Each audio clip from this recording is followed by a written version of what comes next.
নমস্কার, সকলকে স্বাগত আমার এই ছোট্ট একটা ইউটিউব চ্যানেলে। আমি হচ্ছে তোমাদের প্রিয় ড্রিম গার্ল। আজ হলো আমার সেকেন্ড ডে।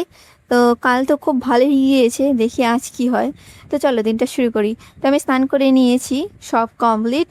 জাস্ট এখন পারফিউম লাগাবো, ব্যাস, আর কিচ্ছু করতে হবে না। দিদি পাশেই শুয়ে আছে, সারা রাত মানে ডিউটি ছিল ওর। সো বুঝতেই পারছো, ডিউটি হলে সারাটা দিন ও ঘুম চাই। তো আমি পারফিউম লাগিয়ে নিলাম। তারপর আমার যে এই আরেকটা মিনি পারফিউম, যেটা আমাকে লাগাতে হয়, মানে এটার গন্ধটা একটু মিষ্টি মিষ্টি, মানে এটা অনেকক্ষণ থাকে। আর আগে যেটা লাগিয়েছি সেটার গন্ধটাও ভালো, কিন্তু লং লাস্টিং নয়। তারপর আমি নিয়ে নিয়েছি হচ্ছে আমার, দাঁড়াও দেখাচ্ছি, এই যে আমার হেয়ার বেল্ট। খুব একটা ভালো না, মানে ভালো করে লাগাতে হয় অনেক, কারণ 5-6 বছর ধরে ব্যবহার করছি একটা জিনিস, তো বুঝতেই পারছো কেমন হবে ওটার পরিস্থিতি। তো আমি আর কী করে নিলাম, এই যে আমার পোর্টেবল নেক ফ্যান, যেটা আমার রোজ ইউজ করি। তো এখন একটু সোজা সোজা হয়েও বসে না বাবা, এতদিন ধরে ইউজ করছি। তো এটা দেখো, এটা একটা নতুন পারফিউম, এটা দিদির ব্যাগে ছিল, দেখি লাগিয়ে কেমন লাগে এটা। না, আমি সবার মানে পারফিউমের শখ আছে আমার, বুঝলে, মানে খুব যে দামি পারফিউম না, বাট একটু মিষ্টি গন্ধ হলে ব্যাস, দ্যাটস ইট। আরে মা, আমার মা ফোন করছে রে, ধরতে হবে ফোন। তো ব্রেকফাস্টটা দেখিয়ে দিই, ব্রেকফাস্টে কী কী আছে। আছে হচ্ছে হলো আহ, যেটা কাপ নুডলস, ব্রেড, আর তেমন কিছুই না। আর একটা, দেখতেই পাচ্ছ কী কী নিয়েছি, আর কিছু নাটস নিয়েছি, দ্যাটস ইট। তো এটাই ব্রেকফাস্টে খেয়ে যাচ্ছি। হ্যাঁ, সকাল সকাল কাপ নুডলসটা হয়তো আনহেলদি লাগতে পারে, কিন্তু বলছে আমার আঙ্কেল বলেছে যে, মানে আমার মামা বলেছে যে সকালে খাওয়া যায়, কোনো অসুবিধা নেই। তাহলে ঠিক আছে, চলো, চ্যালেঞ্জ যখন নিয়েছি তো পূরণ তো করবই। তো এখন আমি বাইরে বেরিয়ে এসেছি, দেখতে পাচ্ছ অনেকটা দূর। এখান থেকে মিনিট 5 কি 7 মিনিট হেঁটে যেতে হবে। হেঁটে গিয়ে দেখি আর কত দূর যাওয়া যায়, কারণ এখন না অনেক ক্লান্ত লাগছে, কারণ অনেকটা গরম ছেড়েছে, তাই না? এত গরম, মানে সেপ্টেম্বর মাসে ঠান্ডা থাকবে কি, এত গরম টেকা।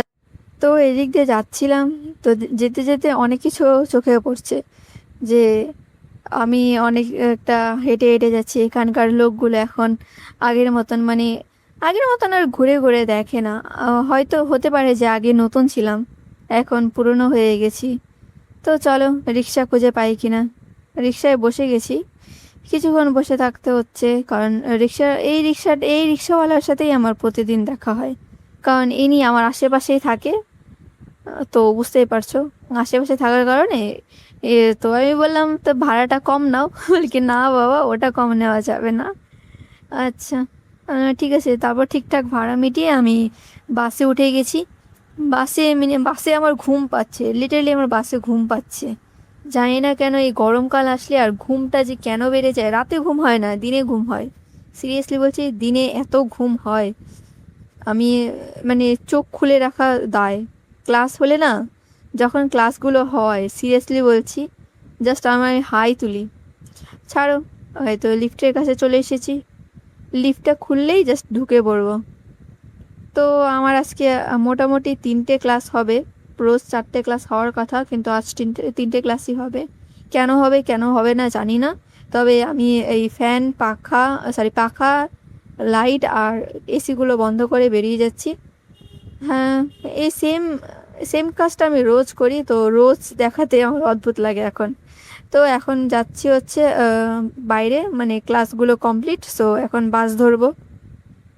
বাস ধরে জাস্ট চলে যাব বাড়ি। বাড়ি গিয়ে স্নান করা যেহেতু হয়ে গেছে, তো বাড়ি গিয়ে জাস্ট হাত মুখ দিয়ে গা ধুয়ে দিদির টিফিনটা প্যাক করে দিই। মানে রান্না তো করতে হবে, তাই না? তো আছে না, রান্না করানো খুব একটা ইচ্ছে নেই। তো তোমরা দেখতে পাচ্ছ বাইরের দৃশ্য, কত মনোরম পরিবেশ, তাই না? এটা কিন্তু পার্ক, কত সুন্দর, তাই না? তোমরা এনজয় করো।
তবে ভালোই লাগলো কিন্তু পার্কটা এনজয় করতে করতে। তো এই কটা আইসক্রিম নিয়ে যাচ্ছি, দিদি আমি খাবো। তো দেখতেই পাচ্ছ অনেকটা বেলা হয়ে গেছে আজ, যেতে আস্তে আস্তে। তো অনেক ক্লান্ত, তো একটা আইসক্রিম খুলে খাওয়ার চেষ্টা করছি, কিন্তু থাকবে, বাড়ি গিয়ে ফ্রিজে রেখে দেবো। আর তাড়াতাড়ি যাই যেত, না হয় আইসক্রিমটা গলে যাবে। তো চেষ্টা করব খুব তাড়াতাড়ি যাওয়ার, দেখি কতটা কি হয়। তো আজটা আমার মানে আসার সময় একটু মনটা ফুরফুরে হয়ে গেল। কেন হয়ে গেল বলছি, আইসক্রিমের জন্য অফকোর্স। একমাত্র খাওয়ারই আমার, খাওয়া, ঘুমোনো আর ঘোরা, এই তিনটেই আমার মুড চেঞ্জ করতে পারে। আজ পর্যন্ত কোনো ছেলে আমার মুড চেঞ্জ করতে পারেনি, বুঝলে। আমি শত শত বছর ধরে তপস্বিনীর মতন বসে আছি, দেখি কোন ছেলে তপস্যা ভঙ্গ করে। খ্যার ছোড়ো। তো আমি আমার দিদির যে টিফিন বক্সটা, আজ কিছুই রান্না করতে পারছি না, কেন আজকে আলসামও লাগছে। তো আমি দিদি করলাম, দিদি আজ না রান্না করতে পারছি না, সরি গো। বললে ঠিক আছে। তো একটা ব্রেড ছিল, ওটাই দিয়ে দিলাম, আর কি করবো, আর কিছু নেই তো ঘরে। তো ওটা দিয়েই আর কিছু ফল টল দিয়ে ছেড়েছি, ব্যাস। আর আর এই যে এটা, যে এটা যে কীভাবে মানে রান্না করতে হয় বা খেতে হয় দেখিয়ে দিলাম। এখানে দুটো খুলে দেখবে, দুটো মশলা আছে। এই মশলা দুটোটাকে আলাদা করে রেখে গরম জল আগে ঢেলে নেবে, তারপরে মশলা দুটোকে ঢেলে দেবে, বা মশলা দুটো আগে ঢেলে গরম জল ঢেলে দিয়ে মিক্স করে নেবে, ব্যাস। এটাই। তো মশলা দুটো তোমাদের উপর নির্ভর করে, তোমরা যদি স্বাদ মতন খেতে চাও মশলা দুটো দেবে, না হলে যে কোনো একটাও দিতে পারো। তারপর ঢাকা দিয়ে 2 মিনিট রেখে দেবে, বুঝলে। তবে মশলা দুটো কিন্তু মশলা দুটো না দিলে কিন্তু মানে টেস্ট পাবে না, সিরিয়াসলি বলছি, কোনো প্রকার টেস্ট পাবে না। তো এরকমই করতে হবে, ব্যাস। তাহলেই খতম। খুব সহজ গো, 2 মিনিটে কি 2 থেকে 3 মিনিট লাগবে। আর গরম জল অ্যাটলিস্ট তোমরা করতেই পারো, তাই না? জানো, আমি বলেছি না, জাপানিজরা লোকগুলো না মানে চটজলদি কাজ করতে চায়, বেশি সময় নষ্ট করতে চায় না লাইফ থেকে। আমাদের মতন, মানে আমাদের মতন কি যেন বলে, বেকার বসে নেই। ব্যাস, মশলা দুটো দিয়ে গরম জল দিয়ে মিশিয়ে গরম জল ঢেলে দেবে, আর নাড়িয়ে নেবে কিছুক্ষণ, নয়তো মশলাটা তলায় থিতিয়ে পড়ে। ব্যাস হয়ে গেল। তারপর এটাকে একটুটা কিছুক্ষণ ঢাকা দিয়ে রেখে দেবে, ঢাকা দিয়ে রেখে দিয়ে ব্যাস তারপর খাওয়া শুরু করো। আমি চপস্টিক নিয়েছি, তবে চপস্টিক তোমরা যদি ইউজ করতে পারো তো প্লিজ নাও।